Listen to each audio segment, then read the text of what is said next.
ఈ తొలి అడుగు తర్వాత ఇంకా దీన్ని ఏ విధంగా మనం ముందుకు తీసుకుపోవడానికి చేస్తాం. సాయంత్రం మీటింగ్ ఉంది, అక్కడ సమీక్ష చేసుకుంటాం.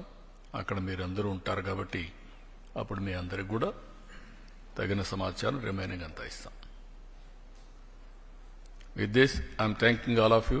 Thank you one and all. ఇది జీవో ఇష్యూ. ఇప్పుడు నేను జీవోలు లోకేష్ గారికి హ్యాండ్ ఓవర్ చేస్తున్నాను.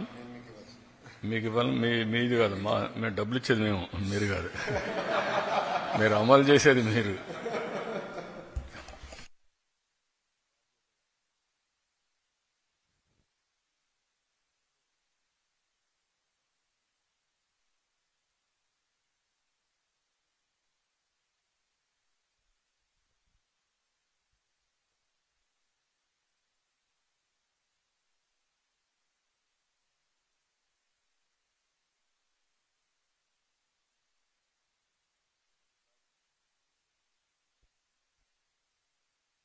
దీంతోనే అయిపోలేదు. ఎడ్యుకేషన్లో మీరు నాలెడ్జ్ హబ్కు చిరునామాగా ఆంధ్రప్రదేశ్ని తయారు చేయాలి. పిల్లల్లో ఆ పట్టుదల రావాలి. దానికోసం వర్కౌట్ చేయండి.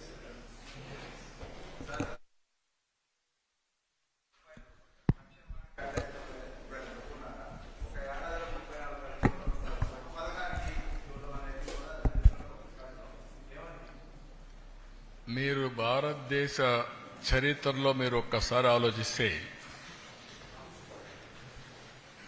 34,000 కోట్ల రూపాయలు ఒక ప్రోగ్రాంకి ఇచ్చే ఏకైక కార్యక్రమం ఎన్టీఆర్ భరోసా. ఇచ్చేది కాదు, ఇచ్చింది. 24-25కి 34,000 కోట్ల రూపాయలు ఇచ్చాం.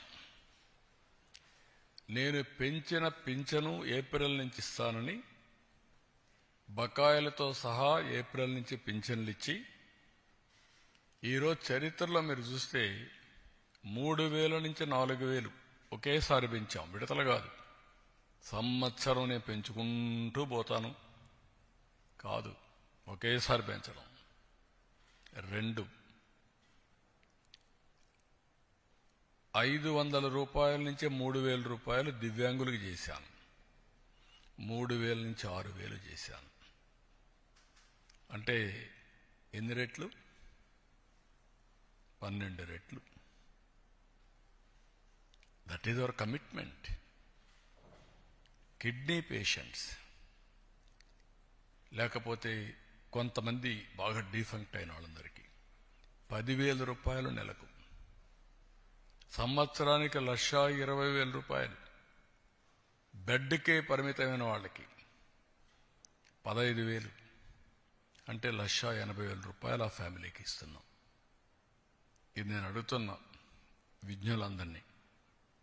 రాష్ట్రంలోని దేశంలో ఏ రాష్ట్రమైనా దరిదాపుల్లో ఉన్నారా? That is our commitment. There is no second thoughts. అందుకే ఒక సాటిస్ఫాక్షన్.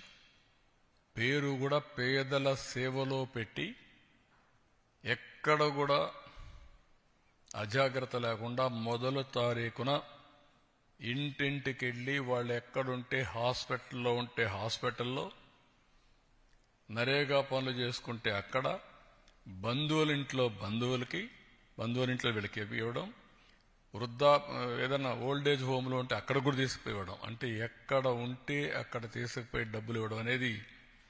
ఒకప్పుడు అన్నారు మా దగ్గర వాలంటీర్లు ఉన్నారు, అది లేకపోతే కాదని. ఎలక్షన్ ముందు మనం విన్యాసాలు చూసాం. ఈరోజు సుజావుగా ఎక్కడ డిస్టర్బెన్స్ లేకుండా టెక్నాలజీ ఆడిటింగ్ చేసి మళ్ళా IVRS పంపించి సాటిస్ఫాక్షన్ 85 నుంచి 90%. ఒకరిద్దరు డబ్బులు తీసుకున్న వైఎస్ఆర్ కాంగ్రెస్ పార్టీ ఓట్లో లేకుంటే ఇంకోటి ఉండొచ్చు, కానీ అట్మోస్ట్ సిన్సియర్గా వాళ్ళు హ్యాండ్ ఓవర్ చేసి వాళ్ళకి ఇచ్చిన డబ్బులు కూడా మర్యాదపూర్వకంగా దానికి కూడా తెప్పిస్తున్నాం. ఏదో డబ్బులు ఇస్తున్నామని వాళ్ళని తక్కువ చూడొద్దండి, గౌరవప్రదంగా ఇవ్వాలి అనేది కూడా చేసే పరిస్థితికి వచ్చాం. That is our commitment.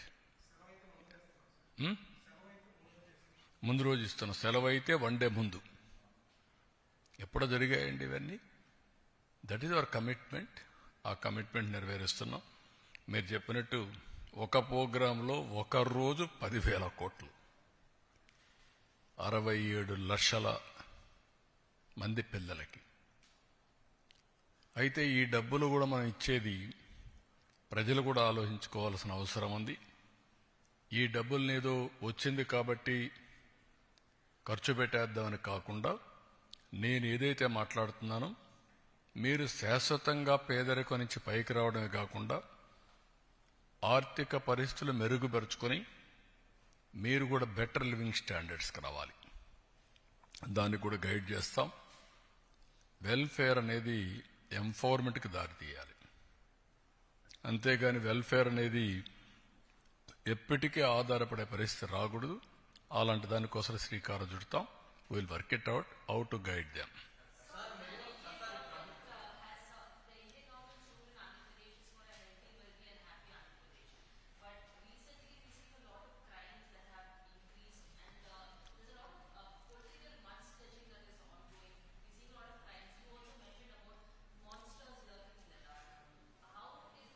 Now, can you tell me anywhere in the country, any political party is having this type of background? I am asking straight question. In the country, బాబాయిని చంపి ఆనాటి ముఖ్యమంత్రి నేనే, నా చేతిలో కత్తి పెట్టే ధైర్యం వచ్చిందంటే నేరస్తులకి, కెన్ యూ ఇమాజిన్? దాన్ని నమ్మించడానికి సాక్షి, పేపరు, టీవీ పెట్టుకొని పదే నమ్మించి సానుభూతి సంపాదించడానికి కూడా చూశారు కదా మీరు. Are the fit in politics? ఏంటి మన తెనాలి? ఎవరు వాడు? Rowdy sheeter. ఎవరు వాడు? గంజాయి బ్యాచ్. మీరు వెళ్తారా? ఎన్ని గుండెలు ఉండాలి మీకు? ప్రజలు మీకు సపోర్ట్ చేయాలన్నా. ఇంకొక పక్క నిన్న పొగాకు. ఏంటి నీ పని? పొగాకుకు నేను చెప్పాను, ఎవరిచ్చారండి? 12,000 రూపాయలు క్వింటాల్కిచ్చి కొనిస్తున్నాం. మా దగ్గర ఎక్స్పర్టైజ్ లేదు, గోడౌన్స్ కూడా లేవు, రైతులు ఇబ్బందుల్లో ఉన్నారు. ఎంతైనా పర్వాలేదు, నష్టం వచ్చినా పర్వాలేదు, కొనాలని కొంటున్నాం. కొంటే మీ బాధ్యత ఏంటి? ఎప్పుడన్నా చేశారా మీరు? బాధ్యత లేకుండా పోయి ఒక 15,000 మందిని ఎసగిపోయి ఇక్కడ ఏం చేశారు? అమరావతి, దేవతల రాజధాని అమరావతి, ప్రజా రాజధాని అమరావతి, వేశ్యల నగరం. ఇది ఎంత కొవ్వెక్కుందండి మీకు? ఇంకా సమర్థించుకుంటారా మీరు? మీరు అడిగిన క్వశ్చన్ చెప్తున్నా. Can you answer? ఇలాంటి వాళ్ళని మీరేం చేస్తున్నారు? మీడియా, మీ ఇంట్లో ఆడబిడ్డలు లేరా? మీకు తల్లి లేదా? కూతుర్లు లేరా? మీ భార్యలు లేరా? What are you talking? మనకు బ్లడ్ బాయిలింగ్ కాలేదా? ఇలాంటి వాళ్ళు నిన్న దాన్ని డైవర్ట్ చేయడానికి పోయి గొడవ చేస్తారా మీరు? ఈ ఇష్యూను డైవర్ట్ చేయాలా? దీనికి ఏం చేయాలి? ఒక చిన్న గీత ఉంటే ఇంకొక పెద్ద గీత గీయాలి.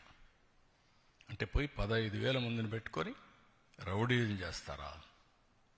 అంటే మీ ఉద్దేశం ఏంటి? నేరస్తులు రాజకీయ ముసుగులో చేస్తున్నారు కాబట్టి మాట్లాడితే రాజకీయ నాయకులపైన యాక్షన్ ఎవరి మీద తీసుకోవాలి? రాష్ట్రానికి లా అండ్ ఆర్డర్ ఎవరు క్రియేట్ చేసినా బీ కేర్ఫుల్. హెచ్చరిస్తున్నా. నేనెప్పుడు భయపడలా. తీవ్రవాదులపైన పోరాడినప్పుడు కానీ, ముఠా నాయకులపైన పోరాడినప్పుడు కానీ, కమ్యూనల్ వైలెన్స్ని అణిచివేసినప్పుడు కానీ ఒకటే ధ్యేయం, public safety. Public safety, no compromise. ఈ విషయం గుర్తుపెట్టుకోవాల్సిందిగా ప్రతి ఒక్కరిని హెచ్చరిస్తున్నా. గట్టిగా కూడా చెప్తున్నా. ఎన్నోసార్లు చెప్పా, చేసి చూపిస్తా.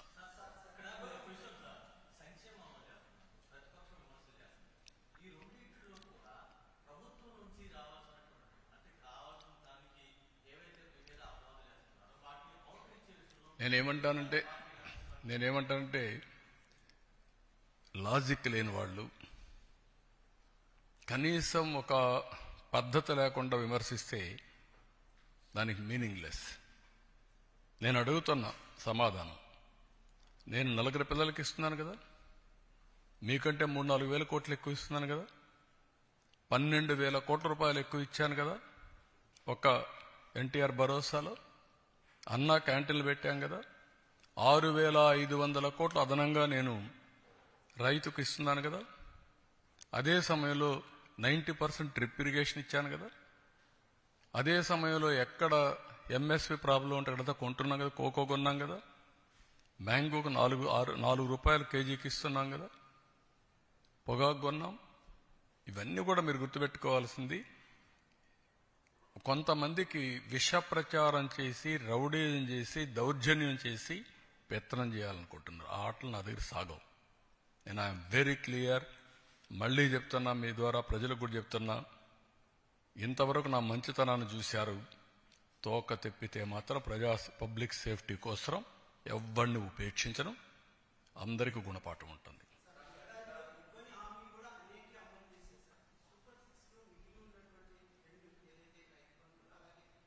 రైతు బంధుని చెప్తాను. అందుకే రైతు ఇచ్చేది అన్నదాత సుఖీభవ 20వ తారీఖున గవర్నమెంట్ ఆఫ్ ఇండియా ఇస్తారు. ఫస్ట్ ఇన్స్టాల్మెంట్ మేము కూడా ఆ రోజు ఇస్తున్నాం. రేపు ఈ నెలే. రెండోది ఆగస్టు 15న ఆర్టీసీ ఉచిత ప్రయాణ సౌకర్యం కూడా ఉంటుంది. ప్రిపరేషన్స్ అవుతున్నాయి.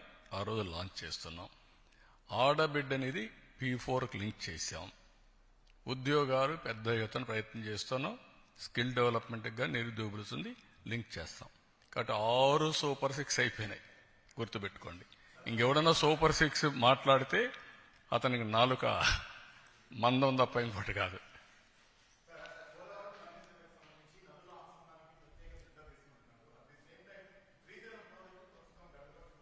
అది కూడా చెప్పాం. ఆ ప్లంజ్ పోల్ ఒకటి కొంచెం చిన్న సమస్య వచ్చింది. డబ్బులు శాంక్షన్ చేశాం. Work is going on. We have taken decisions.